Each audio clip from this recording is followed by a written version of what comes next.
Hello students, Lal girls inter college YouTube channel पर आप सभी का स्वागत है। मैं मिसेस ग्रेगरी आज आपके सामने फिर से प्रस्तुत हूँ क्लास 9 के लिए छठा पाठ लेकर। छठा पाठ शुरू करने से पहले हम इनके राइटर जो हैं काका कालेलकर, हम उनके बारे में जीवनी को सारांश रूप में पढ़ेंगे। तो इनकी जीवनी इस प्रकार है कि काका कालेलकर हिंदी साहित्य के प्रतिभाशाली लेखक, भारतीय संस्कृति के महान आद्यता, गांधीवादी, समाज सेवी, उच्च कोटि के विचारक एवं विद्वान थे। कालेलकर उन महान विभूतियों में से थे जिन्होंने हिंदी की श्रीवृद्धि तो की ही और अपने प्रचार प्रसार में उल्लेखनीय योगदान दिया। बहुभाषा ज्ञानी काका कालेलकर का जन्म महाराष्ट्र प्रांत के सतारा जिले में सन 1885 ईस्वी में हुआ था। ये बचपन से ही अत्यधिक कुशाग्र बुद्धि के थे।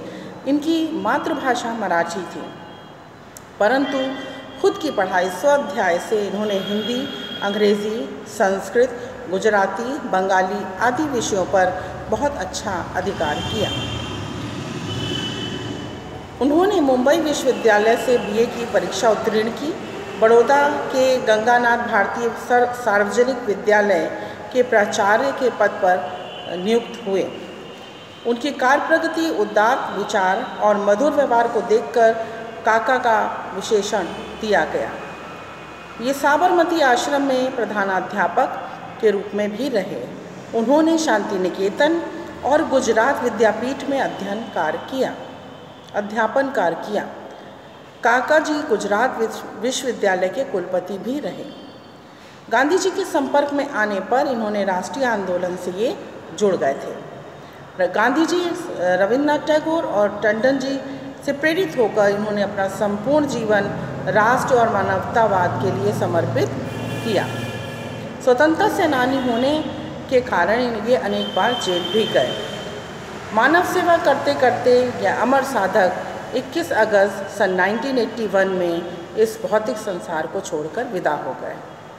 काका जी की राष्ट्र भाषा के प्रचार को राष्ट्रीय कार्यक्रम के अंतर्गत माना था।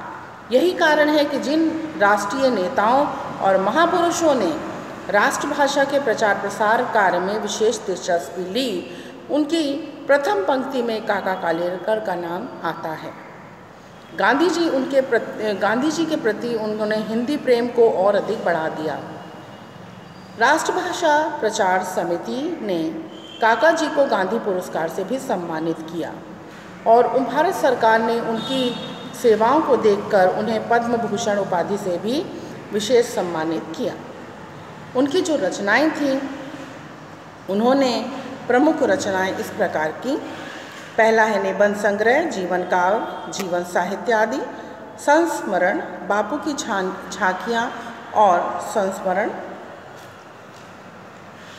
यात्रा व्रत, हिमालय प्रवास, यात्रा, लोकमाता, उस पार के पड़ोसी आदि। आत्मचारित, धर्मोदय और जीवन लीला आदि। सर्वोदय साहित्य में सर्वोदय।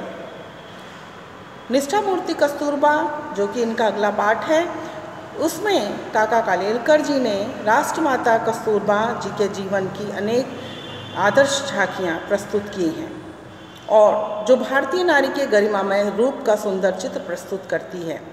वास्तव में काका जी का यह संस्मरणात्मक निबंध है जो भारतीय नारी के समाज को एक आदर्श जीवन जीने की प्रेरणा प्रदान करता है। काका जी ने इस निबंध की रचना को विवेचनात्मक शैली द्वारा प्रस्तुत किया है।